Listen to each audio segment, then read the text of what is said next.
going to do it. But the red light, it came up and it was like, I'm not going to do that.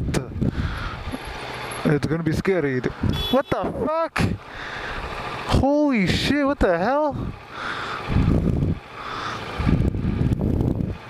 I was recording all that shit. God damn. If that guy rear-ended me, I would've been fucking dead.